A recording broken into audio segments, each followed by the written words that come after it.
اللهم بارك على محمد وعلى آل محمد كما باركت على إبراهيم وعلى آل إبراهيم إنك حميد مجيد. اللهم بارك كما باركت على أعوذ بالله من الشيطان الرجيم. بسم الله الرحمن الرحيم.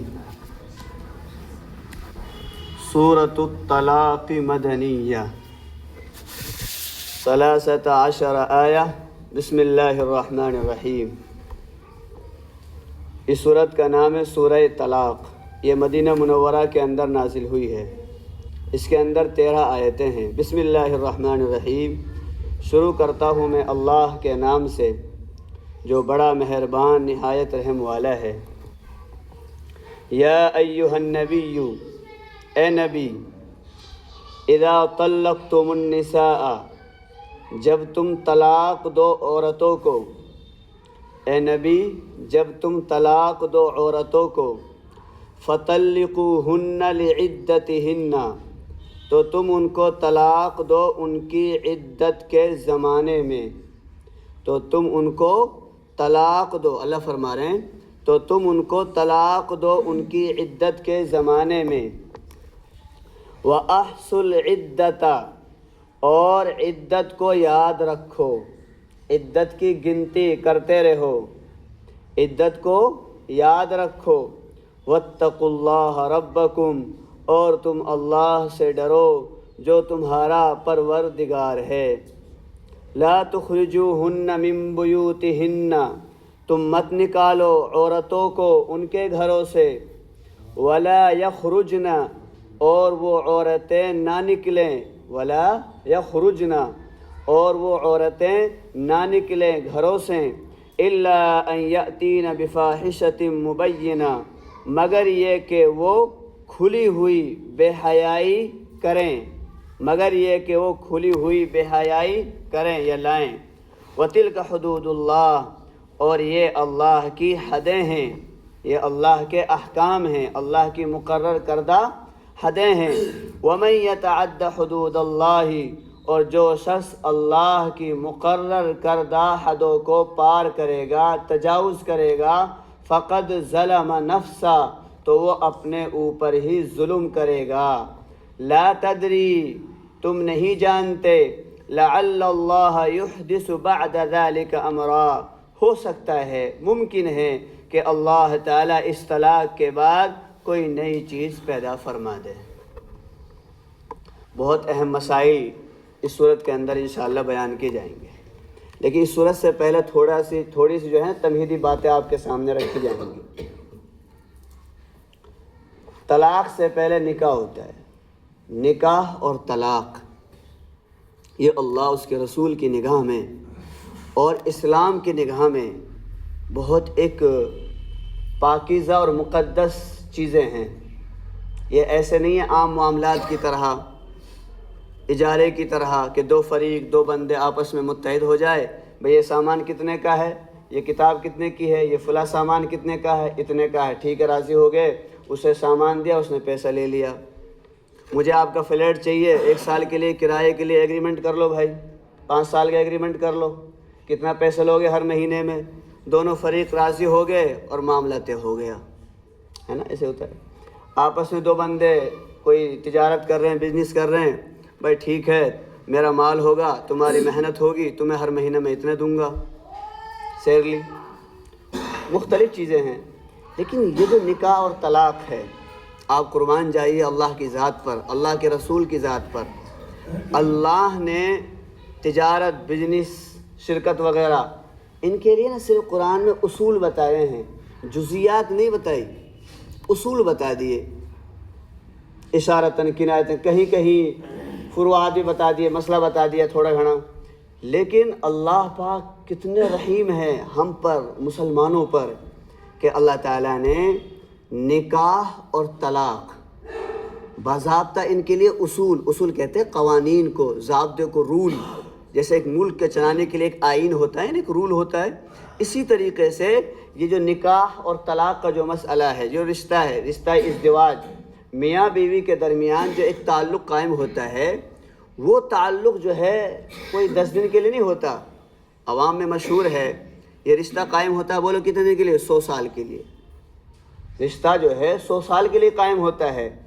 تو اب اللہ تعالیٰ یہ چاہتے ہیں کہ یہ رشتہ نکاح پائیدار ہو، مضبوط ہو، مستحکم ہو، اس میں دراڑ نہ پڑیں، میاں بیوی آپس میں پیار و محبت سے رہیں، ایک دوسرے کے جو ہے حقوق کو ادا کریں، ایک دوسرے کو رسپیکٹ کریں، عزت دیں۔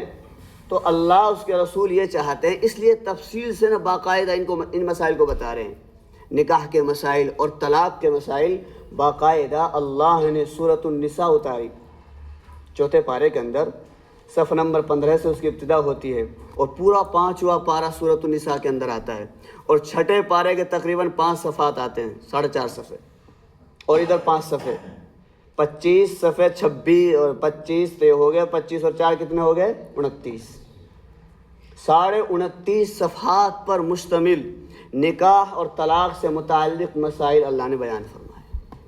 آپ اندازہ لگائیں کہ یہ رشتہ کتنا اہم ہوتا ہے، آپ اس اندازہ لگائیں۔ اور یہ جو صورت ہے اس کا نام سورہ طلاق ہے۔ اللہ یہ چاہتے ہیں جہاں تک ہو سکے یہ رشتہ برقرار رہے۔ اللہ کے یہاں نکاح کے بڑے فضائل ہیں۔ اچھا، اسلام ایک ایسا دھرم ہے کہ یہاں نکاح اور طلاق کے بہت بہترین اچھے انداز سے اس کو سمجھایا گیا ہے اور ہماری رہنمائی کی گئی ہے۔ باقی جو اور دھرائم ہیں اور مذاہب ہیں ان میں نکاح اور طلاق کے جو مسائل ہیں وہ اسلام کی طرح تو نہیں ہیں۔ ہاں البتہ ان کے یہاں جیسے نکاح ہے، نکاح جیسے یہود و نصارہ اہل کتاب جن کو کہتے ہیں، اسلام سے پہلے جو دھرم تھا اہل کتاب ان کو کہتے ہیں یہود و نصارہ، ان کے یہاں کچھ قیود ہیں، ان کے یہاں بھی کچھ اصول و ضوابط ہیں، مذہبی رسومات کے مطابق وہ نکاح کرتے ہیں۔ اچھا، جو ان کے یہاں کتاب والے جو نہیں ہیں، جن کے پاس آسمانی دین نہیں، آسمانی کتاب نہیں، جیسے ہمارے یہاں ہندو ہیں اور آریہ سماج ہے، اسی طریقے سکھ ہیں اور مجوس ہیں، آتش پرست ہیں، تو یہ لوگ بھی نا نکاح کو ایسے نہیں کہ بس باہم رضامندی ہو جائے نکاح کر لو، ایسا نہیں ہوتا ہے۔ ان کے یہاں بھی باقاعدہ ایک خاص انداز سے نکاح کی محفلیں مخصوص لوگ دونوں طرف اکٹھا ہو کے کرتے ہیں۔ ہاں ایک تیسرا فرقہ اور پایا جاتا ہے جس کو آپ ملحد کہتے ہیں، دہریہ کہتے ہیں، لا مذہب، جن کا کوئی مذہب نہیں، اور افسوس ہے اس زمانے میں اسی فرقے کو پروان چڑھایا جا رہا ہے، یہی فرقہ بڑھ رہا ہے جو اللہ کو نہیں مانتا۔ وہ دہریہ کہتے ہیں، جیسے وہ دیکھا تھا وہ جاوید اختر، ایسے ان کو کہتے ہیں ملحد، دہریہ، لا مذہب، یہ اللہ کو نہیں مانتے، یہ خدا کو نہیں مانتے، گوڈ کو نہیں مانتے، گوڈ ہے ہی نہیں، اس کائنات کو کوئی کریٹر نہیں ہے، یہ بغیر کسی کے چل رہا ہے نظام۔ تو ایسے لوگ کہتے ہیں کہ جیسے ہم اور معاملہ کرتے ہیں، بے و شراء، خرید و فروخت کرتے ہیں نا، باہم رضامندی سے 2 بندے آپس میں راضی ہو جائیں تو معاملہ طے ہو جائے گا، اسی طریقے سے نکاح بھی ایسے ہی ہے، لڑکا لڑکی راضی ہو جائیں، آپس میں شادی کر لیں، جس آج کل چل لو میرج، اور جب سے یہ قانون آیا ہے لو میرج کے اوپر تو اور زیادہ برائی عام ہو گئی، روز بروز واقعات بڑھتے جا رہے ہیں، کتنے کیس ہیں۔ تو یہ دہریہ ہے، ان کا تو اللہ معاف فرمائے، انہوں نے تو انسانیت کو جنگل کے جانوروں کی صف میں لا کر کھڑا کر دیا ہے۔ آپ دیکھ لو یورپ کو، دیکھ لو، پورا یورپ بہہ گیا، کتنا ننگا پن اور کیسے حالات، اور آج ان حالات نے کیسی کروٹ لی آپ سب جانتے ہیں، مجھے نام لینے کی ضرورت نہیں۔ لیکن اسلام کے اندر قربان جائیے نکاح کو کتنا اونچا مقام بنایا گیا ہے، اس لیے جہاں تک ہو سکے اس رشتے کو نبھانا چاہیے۔ لیکن یاد رکھو کبھی کبھار ایسا ہوتا ہے کہ میاں بیوی میں مزاج نہیں مل پاتا، آپس میں 2 انسان ہیں، 2 خاندانوں کے، 2 گاؤں کے، 2 علاقوں کے، آپس میں مزاج نہیں مل پاتا، اور روزانہ رنجشیں، تلخیاں، آپس میں لڑائیاں، جھگڑے، زبان درازیاں۔ پھر اسلام یہ بھی نہیں کہتا کہ آپ ایسے ہی کرتے رہو اور نکاح کو ایسے ہی چلنے دو۔ بعض مرتبہ عورت فاحشہ نکل آتی ہے، وہ اپنی بدکاری سے توبہ نہیں کرتی، بد زبانی سے توبہ نہیں کرتی، اور یا اس کے برخلاف لڑکا بگڑ جاتا ہے، لڑکا شراب نوشی، نشہ وغیرہ کرنے لگتا ہے، یا لڑکا عورت کے قابل نہیں ہوتا۔ پھر اسلام یہ بھی نہیں کہتا کہ بس ایسے ہی چلنے دو، ایسے ہی زندگی گزارنے، نہیں، پھر اسلام نے طلاق کا آپشن رکھا ہے۔ لیکن اس کے باوجود طلاق کی قباحت شریعت میں بہت سخت ہے۔ حضرت عبداللہ بن عمر رضی اللہ تعالیٰ فرماتے، حضور نے فرمایا ابغض الحلال الی اللہ الطلاق، جتنی بھی حلال چیزیں ہیں ان میں سب سے زیادہ ناپسندیدہ اللہ کے یہاں کیا ہے؟ بولو، طلاق۔ حتی الامکان کوشش کرو رشتے کو چلانے کی، یہ تو آخری سیڑھی ہے، آخری درجہ ہے. یہ نہیں کہ چھوٹی چھوٹی باتوں پر کھانے میں نمک طلاق دے دی، کوئی بات صفائی ستھرائی طلاق دے دی، چھوٹی موٹی باتوں پر طلاق نہیں دے سکتے آپ. یہ تو آخری درجہ ہے. ابھی انشاءاللہ آپ کے سامنے بات آئیں گی آہستہ آہستہ ساری باتیں، اور بہت اہم مسائل چلیں گے انشاءاللہ. قرآن سے جب اللہ اس سورت کا نام سورت طلاق رکھ رہے ہیں تو آپ اندازہ لگائیں کہ طلاق کے کتنے قیمتی مسائل ہمارے سامنے اللہ اس کے رسول بتانے والے ہیں.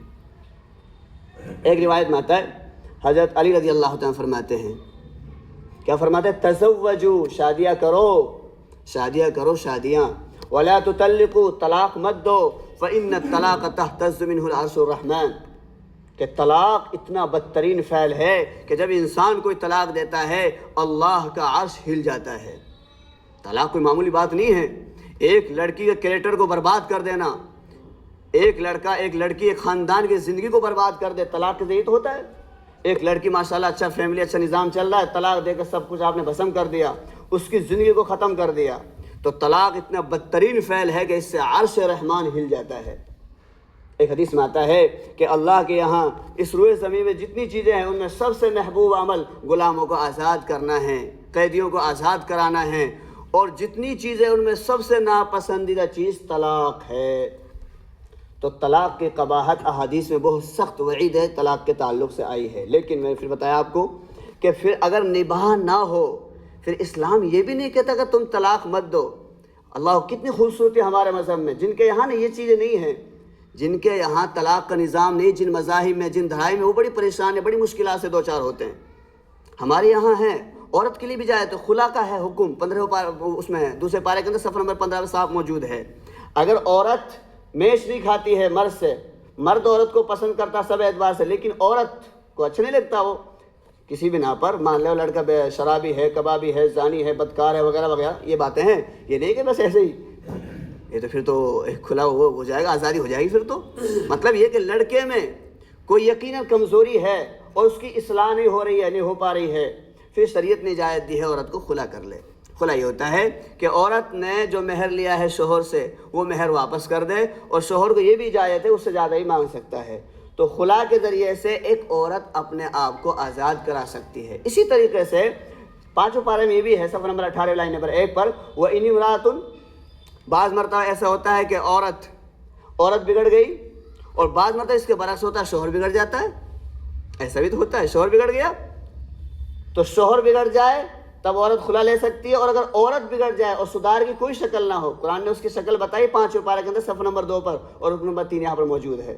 کیا کرنا ہے پہلے وہ آپ کو ہم نے بتایا تفصیل سے، میں نے جب نکاح طلاق کے تعلق سے بورڈ پہ سمجھایا تھا میں نے آپ کو بتایا تھا. پہلے کیا کرے گا شوہر؟ سمجھائے گا، فَعِزُوهُنَّ، واضح و نصیحت کرے گا، آپ کرے گا یا کسی سے کرائے گا، نصیحت کرے گا، سمجھائے گا. اگر اس سے کام نہیں ہے دوسرا کام کیا کرے گا؟ وَاهْجُرُوهُنَّ فِي الْمَضَاجِعِ، بستر پر عورت کے ساتھ لیٹنا چھوڑ دے گا. اللہ فرما رہے ہیں، یہ تو اللہ کی باتیں ہیں. اگر عورت کو شوہر سے محبت ہوگی اور وہ چاہے گی اپنی زندگی کو آگے لے کر چلنا چاہے گی تو انشاءاللہ وہ بستر الگ ہونے کے بعد سدھر جائے گی. دوسرا طریقہ یہ. تیسرا، اگر پھر بھی عورت کے اندر سدھار اصلاح نہیں ہو رہی ہے، تیسرا طریقہ اللہ فرماتے ہیں وَاضْرِبُوهُنَّ، ان کی پٹائی کرو. عورت پھر بھی اگر راستے پر نہیں آ رہی ہے ان کی پٹائی کرو. مفسر صاحب نے لکھا ہے اس میں ہی، پٹائی ایسے کرنی ہے کہ ایسا نہیں کہ کوئی زبردست نشان پڑ جائے، ہاتھ سے مار لو، یہ کوئی ایسی چیز جس سے نشانات نہ پڑیں. اور یہ خدا کا نظام ہے. جو یہاں بیٹھے ماشاءاللہ سب مرد حضرات بیٹھے ہیں، انہوں نے دیکھا ہوگا عورت کو جب تھپڑ لگ جاتا ہے پھر الحمدللہ ٹھیک ٹھاک ہو جاتی ہے. تو کبھی کبھار پٹائی سے بھی کام نکالو. فرمایا ہم نے نصیحت بھی کر لی، بستر بھی چھوڑ دیے، پٹائی بھی کر لی، پھر بھی اصلاح نہیں ہو رہی، اب کیا کریں؟ پھر اللہ نے آگے طریقہ بتایا ہے. پھر ایسا کرو، 2 خاندانوں کے جو ہے نا چودھری بڑے لوگ جن کی باتوں کا اثر ہوتا ہے، پنچایت جس کو ہم بولتے ہیں، دونوں طرف کے لوگ جو ہیں بیٹھ جائیں، پنچایت اکٹھی کریں.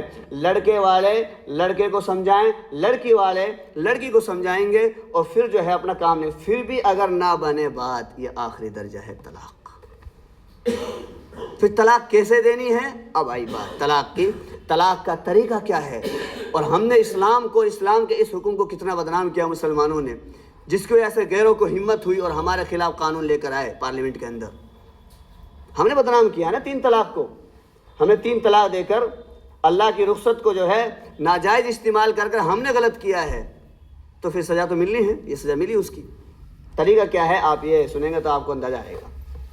فرمایا یا ایھا النبی، اے نبی، اذا طلقتم النساء، جب آپ طلاق دے عورتوں کو۔ حضرت عمر رضی اللہ تعالیٰ عنہ کی جو بیٹی تھی حضرت حفصہ رضی اللہ تعالیٰ عنہ، تھوڑا مزاج سخت تھا، مزاج سخت تھا، باپ کا بھی تھا تو بیٹی کا بھی اثر تو ہو جائے گا تھوڑا۔ تو آپ علیہ السلام نے روایات میں موجود ہے طلق حفصہ، آپ نے حضرت حفصہ رضی اللہ تعالیٰ عنہا کو طلاق دے دی۔ بعض میں آتا ہے طلاق دینے کا ارادہ کیا، بعض میں آتا ہے طلاق دے دی۔ میں اکثر روایت میں نے ایسی پڑھی آج کہ طلاق آپ نے ان کو دے دی، ایک طلاق۔ جب آپ نے طلاق دے دی اور اپنے سے بالکل ظاہر سی بات طلاق کے بعد تو عورت الگ ہو جائے گی، جب اس کی عدت ختم ہو جائے گی ابھی آئے گی سارے مسائل۔ تو حضرت جبریل علیہ السلام آئے اللہ کا حکم لے کر اور کہنے لگے یا رسول اللہ راجعھا، آپ ان سے رجوع کر لیں، آپ ان سے رجوع کر لیں۔ کیوں؟ فإنها صوامة قوامة، یا رسول اللہ بڑی روزہ دار ہے وہ۔ ٹھیک ہے زبان تو ہے، ایک کمی تو ہے چھوٹی سی کہ زبان میں سختی ہے، مزاج میں سختی ہے، لیکن روزہ دار ہے، قوامۃ، عبادت گزار ہے، نماز کی بڑی پابند ہے، تہجد کی بڑی پابند ہے، آپ رجوع کریں۔ فإنها من أزواجك في الجنة، یا رسول اللہ وہ دنیا میں بھی آپ کی بیوی ہے اور جنت میں بھی آپ کی بیوی ہوگی۔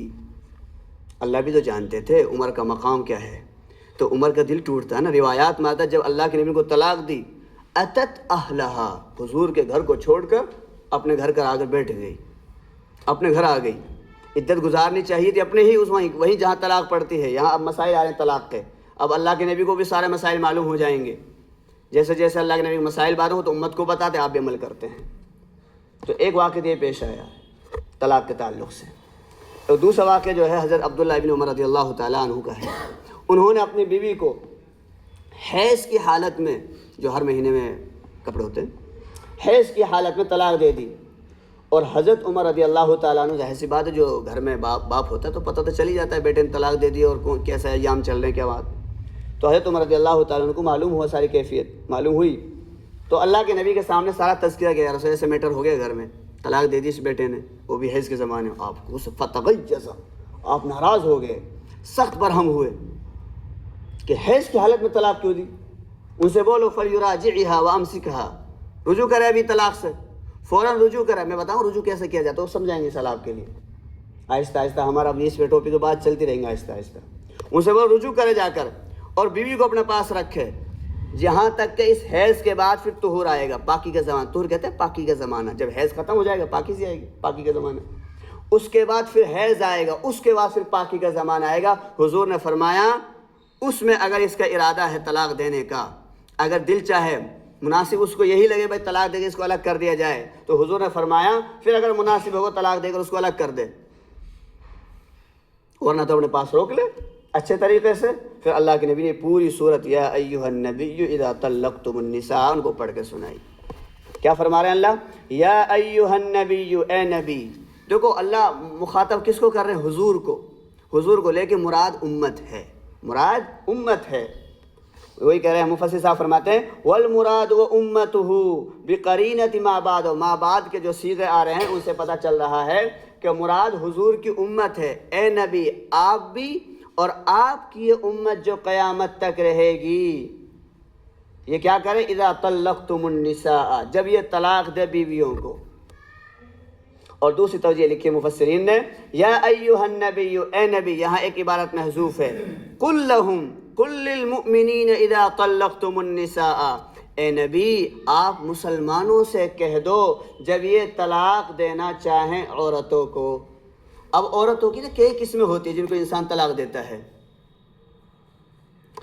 یہاں کون سی عورت مراد ہے؟ یہاں وہ عورت مراد ہے جس سے دخول ہو چکا ہو۔ اس لیے مفسر صاحب فرماتے ہیں اردتم الطلاق، جب تم طلاق دینے کا ارادہ کرو ان عورتوں کو جن سے دخول ہو چکا۔ دخول کا مطلب یعنی ایک انسان آپس میں اس سے ملاقات کر چکا، میاں بیوی کے جو رشتے تعلقات ہوتے ہیں وہ عورتیں مراد ہے۔ اب اس کا مطلب یہ ہے کہ اگر ایسی عورت ہے، آج کل جیسا چل رہا ہے دو لڑکیوں ایک لڑکی کا پہلے نکاح کر دیتے ہیں، ہمارے علاقے میں بہت زیادہ ہے یہ رواج، دو لڑکی جیسے دو بہنیں ہیں، اب بڑی بہن کو تو ابھی بھیج دیا، نکاح ایک ساتھ ہو گیا، چھوٹی کو میں کسر ہے 2-3 سال کی، تو جب بالغ ہو جائے گی 18-21 سال کی ہو جائے گی پھر اس کے بعد رخصت کر دیتے ہیں اسے۔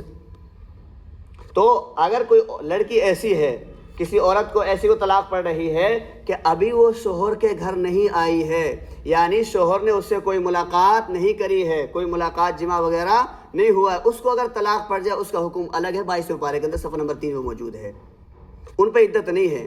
یہاں وہ عورت مراد ہے کہ میاں بیوی آپس میں مل چکے ہو اور پھر طلاق کی کوئی نوبت آ رہی ہے تو اللہ فرماتے ہیں اذا طلقتم النساء، جب تم طلاق دینے کا ارادہ کرو، فطلقوہن، اب طلاق کیسے دینی ہے؟ فرمایا اللہ کہہ رہے ہیں عورتوں کو دیکھو، عورت کی کیا سچویشن ہے، کیا حالت ہے، کیا مطلب اس کی وہ شکل و صورت ہے، اس وقت کس حالت سے گزر رہی ہے، حیض کا زمانہ ہے، پاکی کا زمانہ ہے، یہ دیکھو کس نے اس کو طلاق دینی ہے، کیا صورت حال۔ اللہ فرماتے ہیں فطلقوہن، تم ان عورتوں کو طلاق دو، لعدتہن، ان کے عدت کے زمانے میں، یعنی پاکی کے زمانے میں۔ طلاق جو دیں گے ناپاکی کے زمانے میں نہیں، اس سے نقصان ہوگا۔ نقصان کیسے ہوگا؟ اگر حیض کے حالت میں کسی نے طلاق دے دی، یا تو عدت بڑھ جائے گی یا گھٹ جائے گی، عدت یا تو بڑھ جائے گی، 4 حیض ہو جائیں گے، یا عدت گھٹ جائے گی۔ اب یہ ہے جس میں طلاق دیا ایک آدمی نے، مان کے چلو ایک بندے نے طلاق دے دی فروری میں حیض کے زمانے میں، اب 3 حیض آنے کے بعد عدت ختم ہو جاتی ہے۔ اب یہ حیض یا تو اس کو طلاق میں اس میں عدت میں شمار کرو گے یا نہیں کرو گے۔ اگر شمار کرتے ہیں تو پھر حیض 3 نہیں ہوتے، کم رہ جاتے ہیں، اور اگر شمار نہیں کرتے تو پھر جو ہے 4 ہو جاتے ہیں۔ اس لیے اللہ فرما رہے ہیں حیض کے بعد جب پاکی کا زمانہ ہو تو اس وقت طلاق دو۔ اور ایک حکمت اور ہے اس میں، غور کرو آپ سب ماشاء اللہ شادی شدہ ہیں۔ جب عورت پاک صاف ستھری رہتی ہے تو اس وقت جو ہے مرد کا میلان عورت کی طرف فطری طور پر ہوتا ہے۔ خاص طور سے حیض کے زمانے میں تو میلان ہوتا ہی نہیں، کیونکہ گندی چیز ہے، قرآن نے بتایا، اس میں دوسرے پارے کے اندر صفحہ نمبر 14 میں صاف موجود ہے، وہ اذى ہے، وہ گندی چیز ہے، اس سے فطری طور پر نفرت ہوتی ہے انسان کو۔ تو پاکی کے زمانے میں جب انسان طلاق دینا چاہے گا، اگر سچ مچ میں مجبوری ہے طلاق دینے کی اور آخری درجہ آ گیا ہے، وہی انسان طلاق دے گا۔ آپ غور کریں، خدا اتنی حکمتیں ہیں، یہ طلاق آخری درجہ کیسے بنتا ہے؟ ایسے بنتا ہے کہ پاکی کے زمانے جو فطری طور پر ایک انسان کا میلان ہوتا ہے، تو اگر عقل مند انسان ہوگا، مائنڈ ٹھیک ٹھاک ہوگا، تو انشاءاللہ وہ طلاق کی طرف بڑھے گا ہی نہیں۔ اس لیے اللہ فرما رہے ہیں فطلقوہن، تو تم ان کو طلاق دو ان کے عدت کے زمانے۔ اور جب پاکی کے زمانے میں دے گا تو سیدھی آسانی سی بات ہے، پاکی کے زمانہ ایسا ہونا چاہیے جس میں آپ نے ملاقات نہ کی، یاد رکھنا، ایسا نہ ہو کہ ایک مرد نے ملاقات کر لیو اور پھر وہ طلاق دے رہا ہے۔ پاکی کے زمانے میں ناجائز لکھا ہے، پاکی کے زمانے میں ملاقات کر لی آپ نے، طلاق دینا ناجائز ہے، طلاق بدعی کہتے ہیں اس کو۔ اگر آپ کو طلاق دینی تو ملاقات کیوں کری؟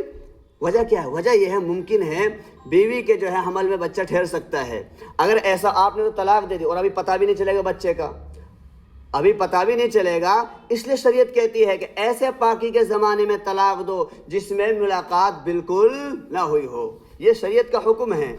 پھر کیا ہوگا؟ یہ طہور ہوگا، اب اس کے بعد ایک حیض آئے گا، پھر اس کے بعد اگلا حیض آئے گا، اس کے بعد 3 حیض آئیں گے، یہ 3 پیریڈ جو آئیں گے ہر مہینے کے اندر، خدا کا نظام جو دوسرے پر تفصیل سے بتایا اس مسئلے کو اللہ نے، اس سے بالکل واضح ہو جائے گی یہ بات کہ عورت کا جو مادر رحم ہے اس کے اندر کوئی بچہ نہیں ہے۔ اور پھر بھی اللہ نے یہ کہا ہے، عورتوں سے صاف کہا ہے، قرآن کے اندر دوسرے پارے کے اندر موجود ہے، حلال نہیں ہے عورتوں کے لیے اپنے رحم کے اندر اگر بچہ وغیرہ اس کو چھپانا، اور آج کل تو ترقی کا زمانہ ہے، وہ پتہ بھی چل جاتا ہے۔